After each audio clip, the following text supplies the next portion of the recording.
Bien, para finalizar con este primer día de Puertas al Miedo, tenemos el placer de contar con la participación de Fernanda García Lao. Eh, bueno, bienvenida Fernanda a esta sexta edición de Puertas al Miedo de la ONG Leamos un Libro. Y antes de entrar a lo que es la entrevista en sí, paso a presentarte muy brevemente. Fernanda García Lao es escritora, poeta y dramaturga. Cuenta con una amplia trayectoria literaria que atraviesa diferentes géneros. Solo para mencionar algunas de sus obras, ha publicado los libros de cuentos Cómo usar un cuchillo y El tormento más puro, entre su poesía carnívora y dolorosa, en teatro desde El acantilado y La amante de Baudelaire. Entre sus novelas, Muerta de hambre, premiada por el Fondo Nacional de las Artes, y Nación Vacuna. Asimismo, en coautoría con Guillermo Sacomano, escribió Amor Invertido y Los que vienen de la noche. Durante 2022 publicó Sulfuro y Autobiografía con objetos. Bien, eh, ya vamos entrando a esta entrevista y bueno, esta edición de Puertas al Miedo tiene como eje principal la violencia y sus formas. Y muchas de tus obras, ¿no?, están atravesadas por diferentes expresiones de la violencia, tanto explícita o implícitamente. Y mi primera pregunta para vos es general, ¿y cómo comprendes o qué es para vos la violencia? Bueno, bueno, primero gracias por la invitación, por la conversa. Es una pregunta súper amplia y la verdad es que creo que la literatura y la violencia nacen juntas de algún modo porque, porque creo que la escritura tiene mucho que ver con la expresión de lo que está, de lo que se tensa, ¿no? Con la expresión de lo contradictorio, de lo contrario. Y siempre que hay antagonismo, hay violencia. Eh, y me da la sensación de que además los primeros relatos con los que, con los que apareció esta civilización judio-cristiana, que tienen que ver con los relatos bíblicos, son tremendamente violentos y con un Dios violento. Es como si la creación fuera violencia o se construyera del caos, ¿no? O se extrajera de algún modo de anarquía, de la forma. Eh, pero básicamente creo que si pienso en mí, por qué ocurre? Creo que tiene que ver con el teatro y, y con esa percepción como desde una instancia muy, muy primera de que todo se genera a partir de que alguien desea y alguien se opone. Pareciera como que el deseo siempre tiene detractores, no importa qué se desee. y, y por otro lado, porque la humanidad es injusta, entonces es imposible escribir sin contemplar eh, que para cada libertad ha habido que pelear para conseguir expresar el deseo, para ser dueña del cuerpo, para ser dueña de la cabeza y dueña de la palabra, hay que pelear. Nadie te la brinda. Mucho de lo que mencionabas me resonaban tus obras, así que ahora vamos a ir para ese lado. Y que justamente, bueno, en muchas de tus obras hay, ¿no?, hay quiebre de la norma, de lo cotidiano, de los límites, incluso con el propio lenguaje, ¿no? Bueno, por ejemplo, en Sulfuro, una de tus últimas novelas, los muertos, ¿no?, que vienen a invadir el mundo de los vivos, conviven estos conceptos que pueden ser considerados incompatibles, ¿no? Como la muerte, como lo sexual. Bueno, incluso recién mencionabas lo religioso, ¿no? Ujú, Hay mucho de eso también ahí en Sulfuro. Y, ujú. y bueno, mi pregunta es, a partir de esto, ¿de dónde te surgen las ideas? Pero también cómo es tu proceso de escritura y, ¿no? Cómo funciona ese sentarte a escribir y Ujú. esa previa y ese durante, digamos. Sí.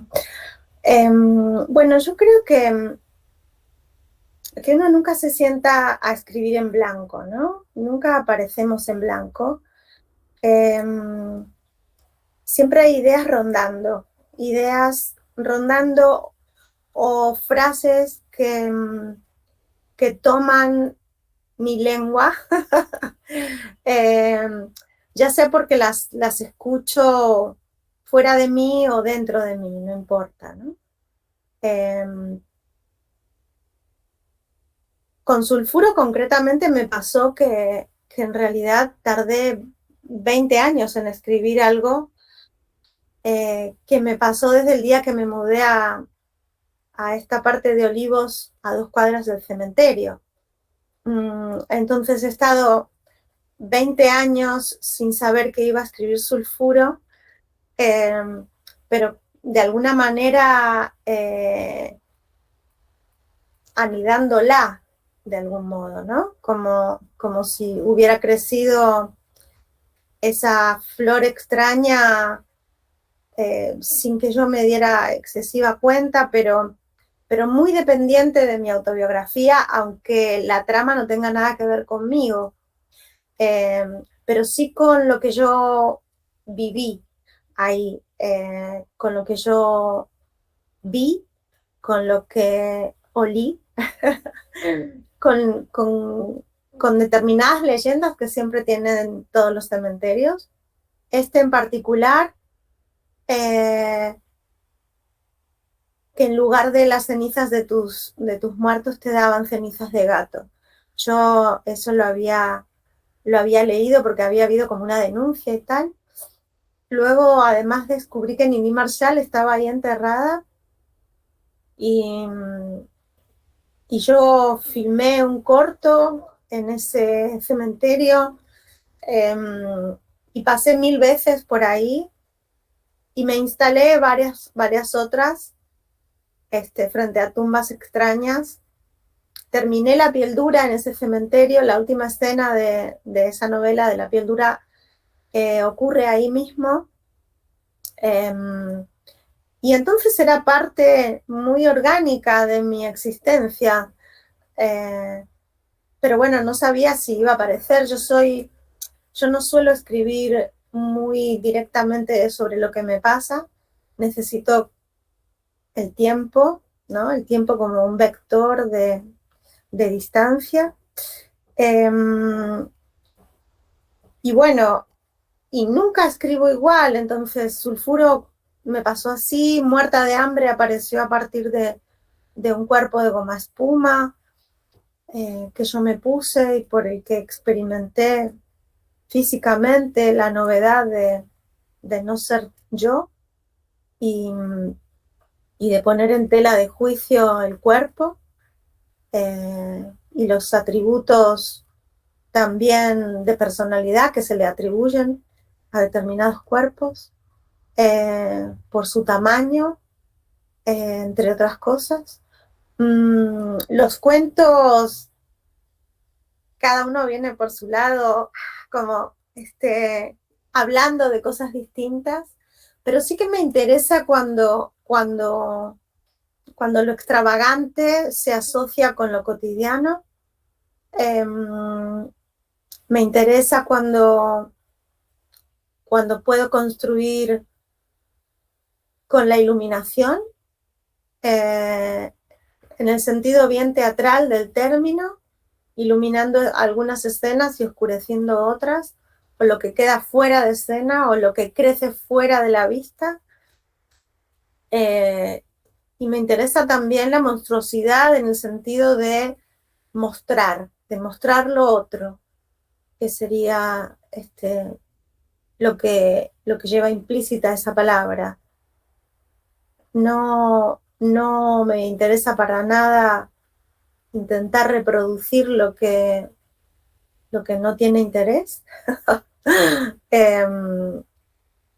ni tampoco mi propia vida sin deformar, digamos. Eso, la mímesis no me va. Perfecto. Y cuando mostrás al otro, lo mostrás en todos sus aristas, ¿no? Sí, es algo también, es un vicio muy teatral. Primero asociar a alguien con alguna fobia o alguna deformación, en el sentido de que la perfección es aburridísima. Si existiera no la conozco, ni me importa. Me gusta lo particular, lo que no se parece, lo excepcional, lo patafísico, lo que no se atiene a una ley anterior, lo que desmiente lo que se supone que está bien o está mal. Jugar también con esos límites morales. Y por otro lado también construir de alguna manera un cuerpo y un texto que no terminan de coincidir, ¿no? Como un poco desbordados, como un poco fuera de marco.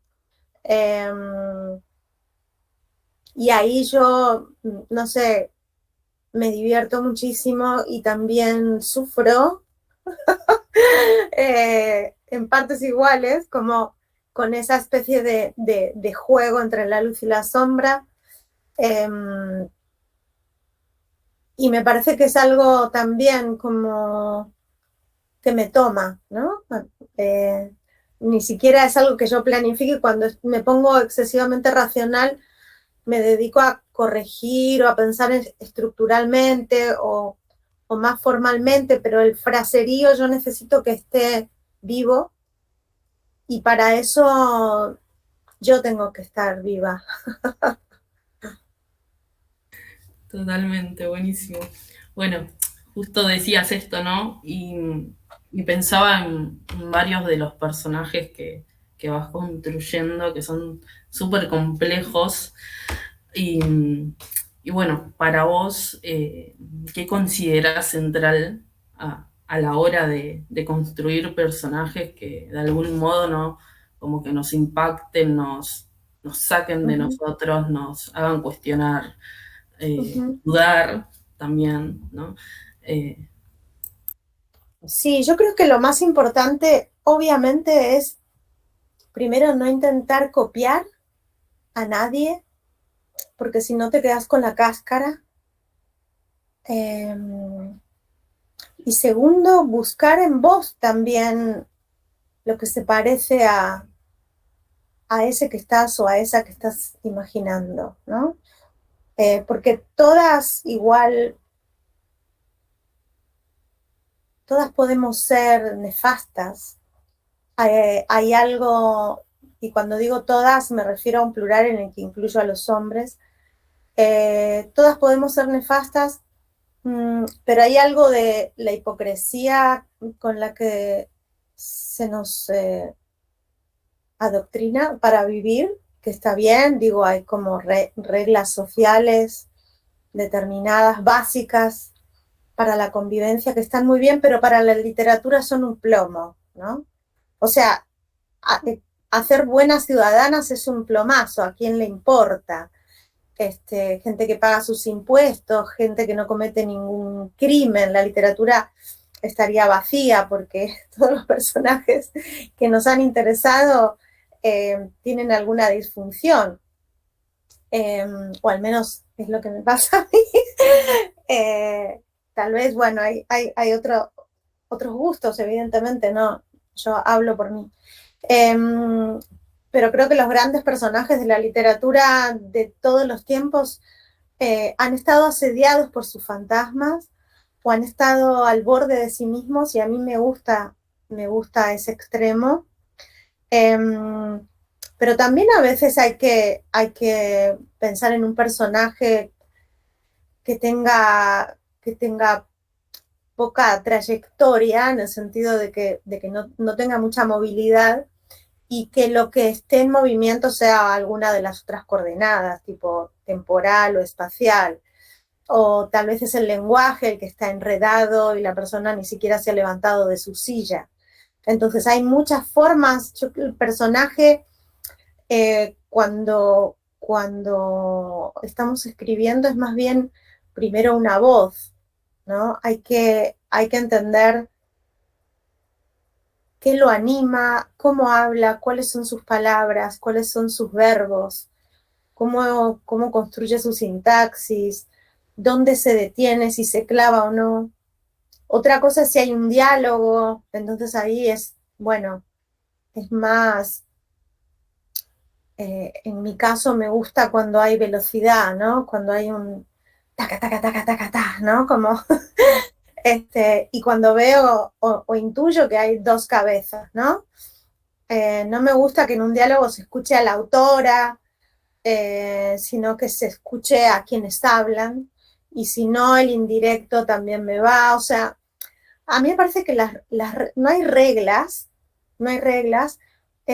Lo que sí tiene que haber es una coherencia interna, y una lógica interna, así lo que plantee sea una atrocidad o algo muy absurdo. Tiene que haber una relación entre esas partes, ¿no? Uno tiene que sentir que hay una hilación, que también, que hay un rizoma, que hay algo, digo, todas, si una piensa en sí misma, ¿no? No es un ser cristalizado, no es alguien que está ya terminado, yo no sé quién soy. Entonces, a medida que voy escribiendo, no es que voy resolviendo asuntos personales, pero voy indagando en determinadas zonas mías que desconozco, y digo, mira vos lo que apareció. Como que me interesa eso, ¿no? Me interesa como la revelación, y también me interesa la tontería, porque, a ver, hay algo como el personaje excesivamente inteligente o avivado, un avispado, ¿viste? Tampoco me va. Me parece que me gusta cuando el mecanismo está un poquito fallado. Justo decías el personaje inteligente y me acordé de uno de tus cuentos, no me acuerdo el nombre, de esta niña que es súper inteligente, ¿no? Ujú. No quiero hacer spoiler, así que vayan a leerlo. Sí, sí, bueno, es como lo que duele saber, ¿no? Saber Sí, de más, o saber a destiempo, o saber antes de tiempo, o intuir lo que se viene, o no tener fluidez. sí. Eh, sí, yo tampoco me acuerdo cómo se llama. Lo tengo acá anotado, pero bueno. Por suerte no me leo, ¿viste? Como que... Bueno, después también pensaba en, bueno, en la protagonista de Muerta de Hambre, ¿no?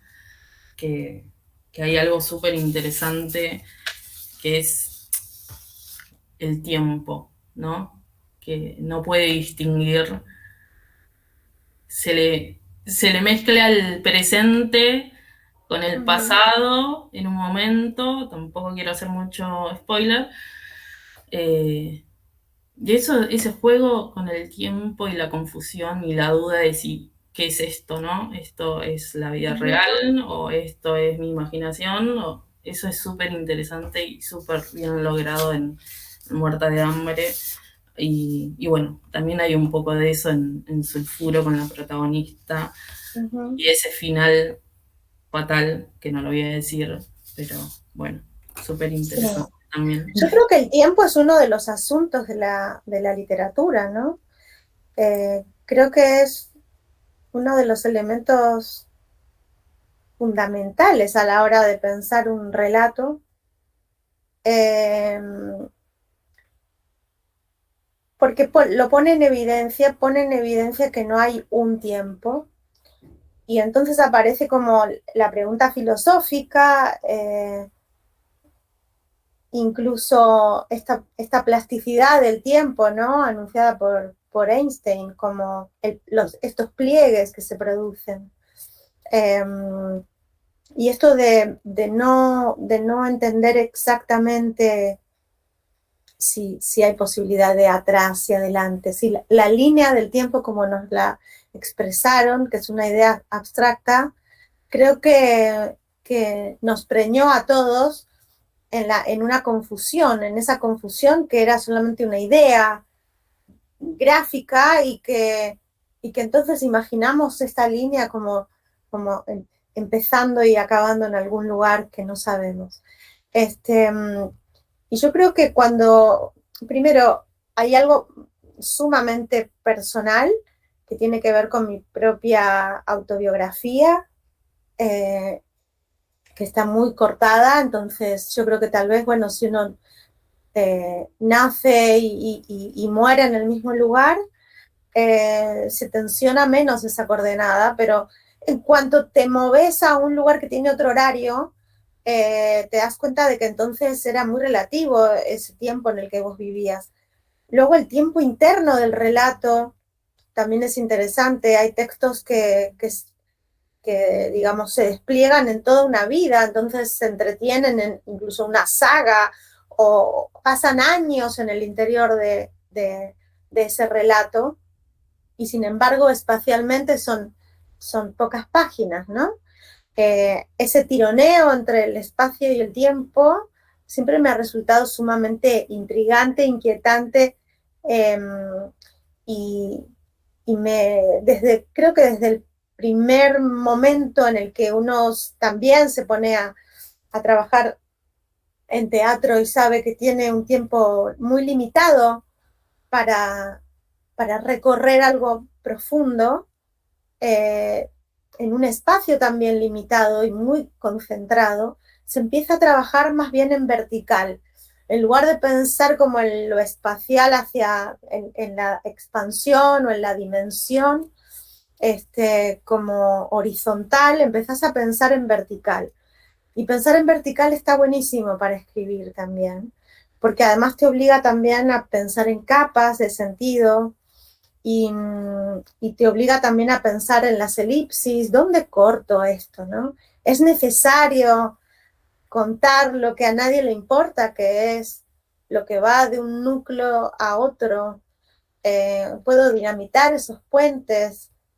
A veces puede incluso haber un relato que solo sean puentes, pero está bueno pensar como en términos formales, en términos físicos y en términos existenciales cada uno de los relatos que se construyen, porque se necesita todo eso.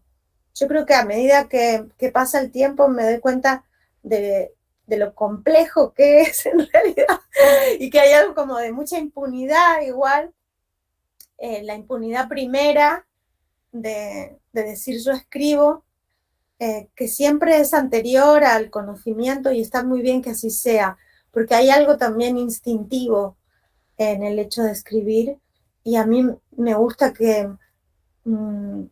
yo qué sé, cuando doy taller me gusta que haya pulsión, me gusta que haya necesidad, aunque no se haya contemplado todo esto, porque en realidad esto aparece un poco más tarde, como una segunda lectura de lo que uno trabaja.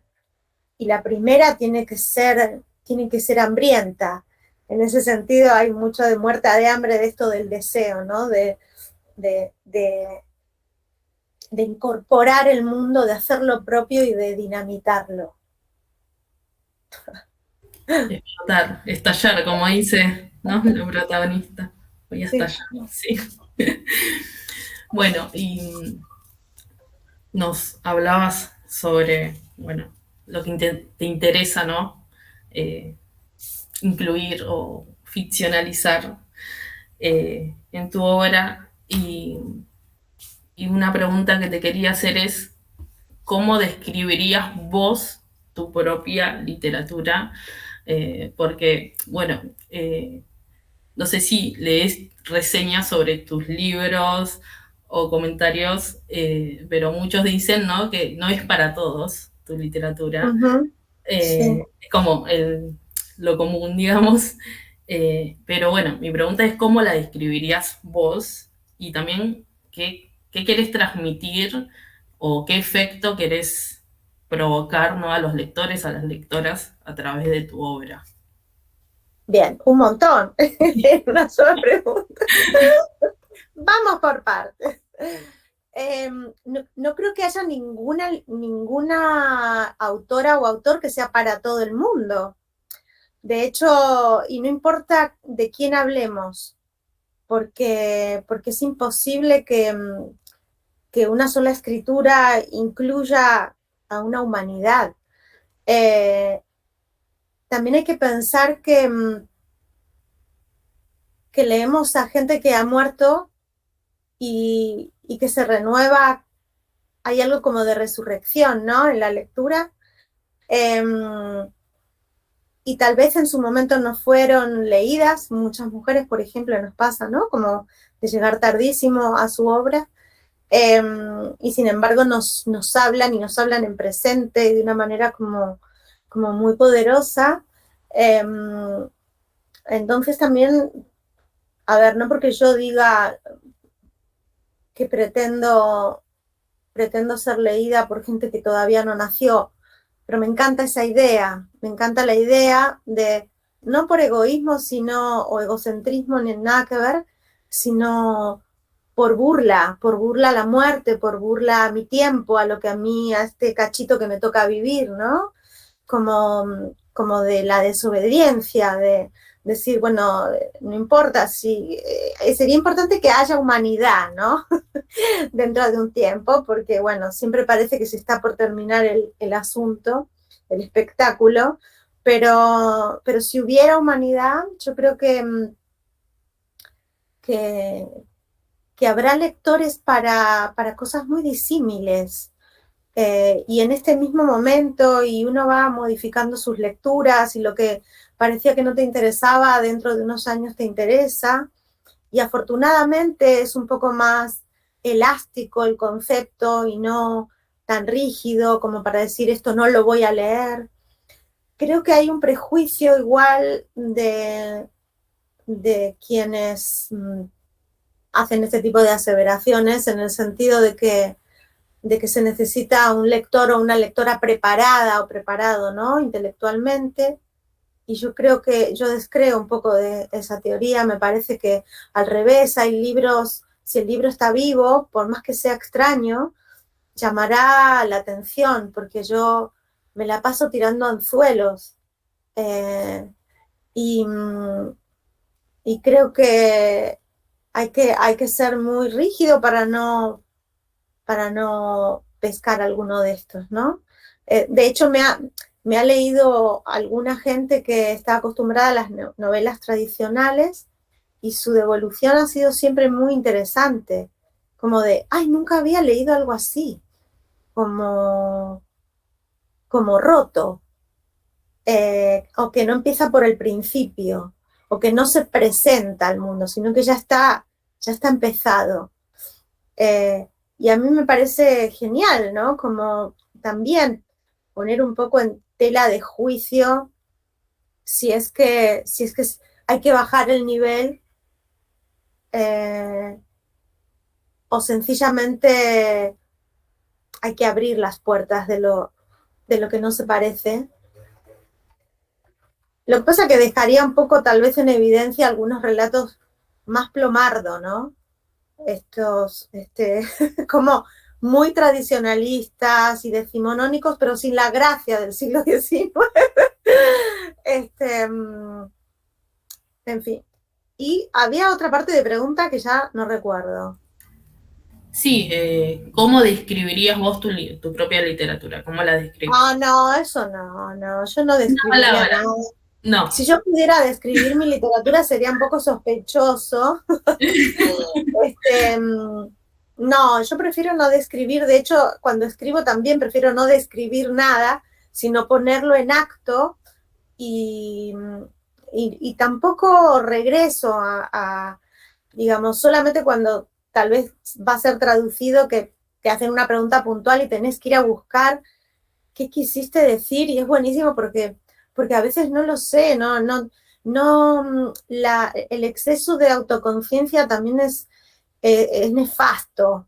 Em, y por otro lado, hay muchos sectores, creo que los que más me gustan de mi escritura son los que no reconozco como propios. Bueno, sin comentarios. Me encanta. Bueno, y para ya cerrar esta mini charla, te quería preguntar qué está leyendo hoy Fernanda García Lao. Estoy leyendo un montón de cosas a la vez, como siempre. Bueno, contanos. A ver, por un lado estoy leyendo a María Rosa Maldonado, que es una poeta que nació en Barcelona pero vive en Argentina desde que era niña, que salió publicada acá en Kriller 71, que estuve el otro día en su presentación y me encantó y me encanta leer poesía lápiz en mano. Estoy leyendo a Elena Garro, estoy leyendo Y Matarazzo no llamó, y a la vez estoy leyendo Los recuerdos del porvenir. Y estuve trabajando para un taller con Jonathan Swift, Los viajes de Gulliver, que es un texto así como que me parece súper interesante para pensar el otro, para pensar quién es el bárbaro, quién es esta idea, ¿no? Como de el que llega y no coincide, y las preguntas sobre la violencia también colectiva, sobre el distinto. Y por otro lado, bueno, nada, con esa gracia y ese sarcasmo que tenía Swift para hablar mal de Gran Bretaña. Súper variadas tus lecturas. Sí, sí, súper, súper variadas. No, por otro lado estaba leyendo también, estaba leyendo un texto de T.S. Eliot también, El bosque sagrado, que está buenísimo y que lo recomiendo y que se encuentra en PDF buscando un poquito en las redes de forma gratuita, igual que Gulliver, y que casi todo. También en eso una escritora que sabe, como no vivo derechos de autora, leer siempre es más importante que ninguna otra cosa. Bueno, y con eso, esa frase, le cerramos esta charla. Muchísimas gracias, Fernanda, por sumarte. Y después le recordamos a todos, a todas, que mañana, 5 de noviembre, es el evento presencial en el Living de Olivos, que contará con la participación de Verónica Zucatzer y Agustina Caride. También van a haber otras actividades. Pueden entrar en las redes sociales de Leamos un Libro para más información y los y las esperamos. Bueno, yo aprovecho para decir que si están en Olivos, vayan al cementerio con sulfuro en la mano, porque está la esposa del escribano, tiene ahí una estatua que yo descubrí cuando ya la había escrito, y el colegio de escribanos está coronado por una mujer entre sonámbula y guerrera. La voy a ir a buscar. Muchas gracias, Fernanda. A vos.